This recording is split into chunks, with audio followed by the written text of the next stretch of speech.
Something that we talked about on the panel was the difference between journalism and grief tourism, because there was both of those after the shooting at my school. We experienced a lot of well-meaning journalists who simply wanted to tell our stories and wanted to let us be heard, but we experienced journalists who wanted to get the most grotesque cover, the most sad moment captured in a camera. And ultimately, that's not what journalism is about. I was just saying that journalism is about uplifting the voices and the stories that need to be heard, the stories that want to be heard. And ultimately, it's about knowing who wants to talk.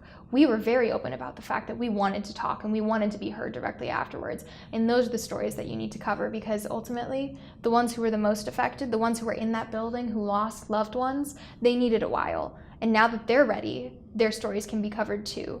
But you have to look for the people that are ready to speak. Don't push them, just let them be heard. Just shut up and listen, basically.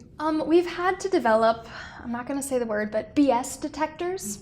Yeah, BS, just to call it Emma. But we've had to be able to recognize that, and it is something that you learn when you are doing so many interviews, because at this point I've probably done double to triple digits worth of interviews of every sort. And you can tell when somebody isn't genuine. You can tell when they're just asking for that same old story rehashed for you to be emotional and share your experience, when that's not what the day is about. That's not what the interview's supposed to be about.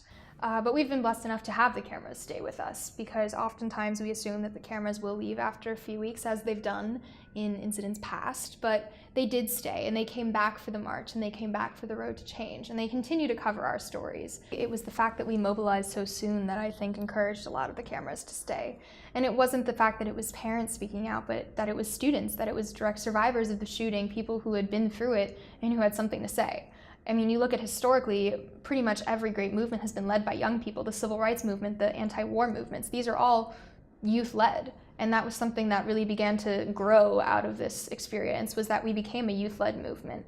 We are living in a digital age. It is the land of social media that oftentimes rules over everything else, specifically for people in my demographic, people in that 18 to 24 age group. Most of the news that they receive is from Twitter, Facebook, Instagram, all of those groups. And while yes, it oftentimes is more headline-based, it's our chance to really get our message directly to the people that are following us, that are listening to us. If I tweet out exactly what I'm thinking, there's no chance for it to be manipulated by a news organization or by any third party, because it's exactly what I'm thinking. It's exactly what I intend to say, what I intend to be heard. And there's a certain power in that. Of course, it is a double-edged sword. There's plenty of trolls on social media. I stopped using Facebook because there was so many trolls.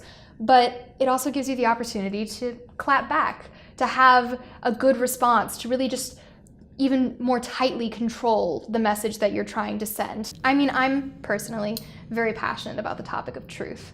I oftentimes find that art has the most truth, and I do consider journalism to be a form of art most of the time. But I've seen a lot of untruths in recent times. We do live in this era of sensationalism, in reaching for the headline but never really going for the story. And that's oftentimes what audiences see. They go towards confirmation of their bias. They don't look to have their perspectives broadened.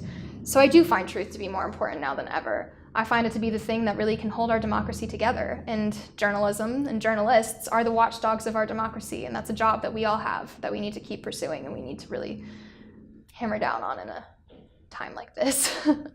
It's an obligation, I feel, because we are not equal, and activism is an obligation when we are not equal, but it's something that I've taken on willingly since day one, because I know that I have the ability to make some change, and that if I can inspire even one other person to make a positive change, then I've done my job.